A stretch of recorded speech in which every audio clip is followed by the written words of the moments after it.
नमस्कार मित्रांनो, स्वागत आहे तुमच्या आवडत्या चॅनलमध्ये म्हणजेच मराठी किचन सीमाज किचनमध्ये। मित्रांनो, पितृपक्ष चालू झालेला आहे आणि या पितृपक्षामध्ये पितरांना आपल्या वेगवेगळ्या प्रकारच्या भाज्यांचा नैवेद्य केला जातो। त्याचबरोबर वडे असतात, भजी असतात, वड्या असतात, वेगवेगळ्या प्रकारच्या असा बराचसा नैवेद्यामध्ये प्रकार केले जातात आणि खिरीचा सुद्धा नैवेद्य केला जातो। यामध्ये महत्त्वाची मानली जाते ती खीर म्हणजे तांदळाची खीर। आणि अशा वेळेस झटपट स्वयंपाक कसा व्हावा, त्याचबरोबर खीर कशी व्हावी यासाठीच आज आपण आपली ही तांदळाची खीरची रेसिपी झटपट कशी बनवायची ती आपण आज बनवणार आहोत। त्याचबरोबर रेसिपी करण्याआधी मी मिक्स भाजी कशी बनवायची पितृपक्षामध्ये त्याची रेसिपी अपलोड केलेली आहे, त्याची लिंक शेअर करते, ती सुद्धा नक्की पहा। तसेच पितृतर्पणाची थाळी पदार्थ कोणते असावेत या संपूर्ण माहितीसहित एक व्हिडिओ अपलोड झालेला आहे, तो सुद्धा लिंक शेअर करते, नक्की पहा। आता आपण ही जी खीर आहे ती कुकरमध्ये करणार आहोत। झटपट होण्यासाठी या कुकरमध्ये खीर आपण आज बनवणार आहोत। त्यासाठी गॅस पेटवलेला आहे, गॅसवर छोटासा कुकर ठेवलेला आहे आणि कुकरमध्ये आपण 1 टेबलस्पून तूप घालून घेतलेला आहे।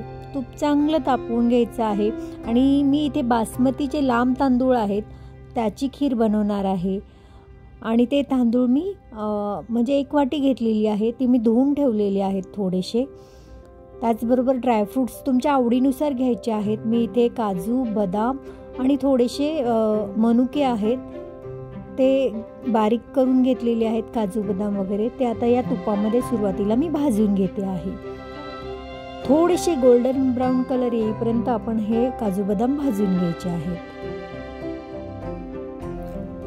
तसेच हे काजू बदाम तर आपण होतच, याच्या आधी देखील मी पितृपक्षामधील पूर्ण स्वयंपाकाची थाळी अपलोड केलेली आहे, थाळी देखील अपलोड केलेली आहे। त्याचबरोबर तर्पण विधी कशा प्रकारे, नैवेद्य कोणत्या प्रकारचा असावा ते संपूर्ण माहितीसहित अपलोड केलेलं आहे, त्याची रेसिपी लिंक शेअर करते, नक्की पहा।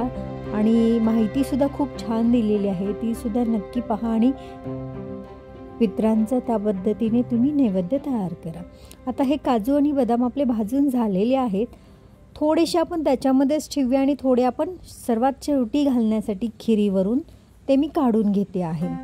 आता तांदूळ मी सांगितलेलेच आहे तुम्हाला की मी 1 वाटी लांब बासमती तांदूळ भिजवून घेतलेला आहे, एक कप फक्त धुवून घेतलाय, 10 मिनिट असं भिजवलं आहे, म्हणजे पाणी पूर्ण काढून टाकलेलं आहे।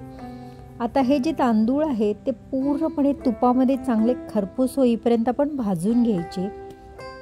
लांब तांदूळ मी तसाच ठेवलेला आहे। बरेच जण काय करतात, हा तांदूळ भिजवून मिक्सरमधून बारीक करून घेतात, पण इथे आपण असे अख्खेच लांब तांदूळ वापरून इथे आपण खीर बनवणार आहोत, मस्त लागते खीर। याच्या आधी देखील मी खीरीची रेसिपी अपलोड केलेली आहे, ती सुद्धा नक्की पहा। थोडासा ब्राऊन कलर तांदळाला आल्यानंतर आपण याच्यामध्ये, आता मी इथे 1 वाटी तांदूळ घेतलेला आहे, तर याच्यामध्ये मी जवळपास 2 वाटीला पाणी वापरणार आहे, कारण मी इथे कुकरमध्ये शिजवून घेणार आहे। 2 वाटी पाणी मी एवढ्यासाठी घालणार आहे कारण तांदूळ चांगला शिजवून घ्यायचा, आपल्याला थोडा देखील कच्चा राहिला नाही पाहिजे, कारण तांदूळ भाजल्यानंतर थोडंसं कडक होतो आणि शिजायला थोडंसं जास्त पाणी लागतं। त्यामुळे आपण इथे काय करायचं आहे, जरा तांदळामध्ये पाणी वापरणार आहे, नंतर आपण दूध देखील वापरणार आहोत, पण सुरुवातीला आपण इथे पाणी टाकून तांदूळ शिजवून घेणार आहोत। मी इथे गरम पाणी घालून घेते, जर तुम्हाला साधं पाणी घालायचं असेल तर साधं पाणी घातलं तरीसुद्धा चालतं, पण तांदूळ मी 1 वाटी घेतल्यामुळे मी इथे 2 वाटी पाणी घालून घेते आहे।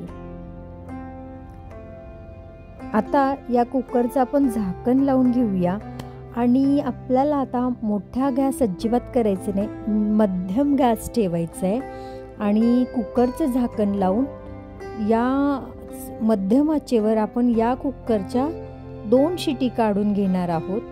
पहा, आता सुरुवातीलाच 1 शिटी झालेली आहे, अजून 1 शिटी झाली की कुकर आपण म्हणजे गॅस बंद करून घेणार आहोत। झटपट अशी ही खीर तयार होते, म्हणजे बऱ्याच प्रकारचा स्वयंपाक असल्यामुळे अशा बराच टायमिंग जात असतो, अशा वेळेस जर तुम्ही ही खीर कुकरमध्ये बनवली तर फास्ट एकदम तयार होते। आता 2 शिटी झालेली आहे, कुकर देखील थंड झालेला आहे पहा. अशा पद्धतीने हा आपला तांदूळ शिजलेला आहे. थोडासा आपण पळीच्या साहाय्याने हलवून घ्यायचा आणि याच्यामध्ये मी दूध ऑलरेडी गरम करण्यास ठेवलं होतं. जे उकळलेलं दूध आहे ते याच्यामध्ये घालायचं आणि हे आता अजून थोडा वेळ आपण गॅसवर उकळवत ठेवायचे. म्हणजे एकजीव अशी थोडंसं घोटल्यासारखं आपण हे तांदूळ करून घ्यायचे, म्हणजे एकजीव अशी ही खीर तयार होते. दूध जर आटवून घातलं तर अति छान खीर लागते. जर आटवून घ्यायचं नसेल तर या ठिकाणी तुम्ही कंडेन्स मिल्कचा वापरसुद्धा करू शकता. आता मी यामध्ये साखर घालून घेतलेली आहे. साखर मी 1 कप तांदूळ असल्यामुळे जवळपास मी 1 कपाला 1 कपच घातलेला आहे, कारण शिजवून आणि त्यात आपण दूध घातल्यामुळे अजून खीर वाढणार होती. त्यामुळे मी बरोबर 1 कप तांदळाला 1 कप साखर घातलेली आहे.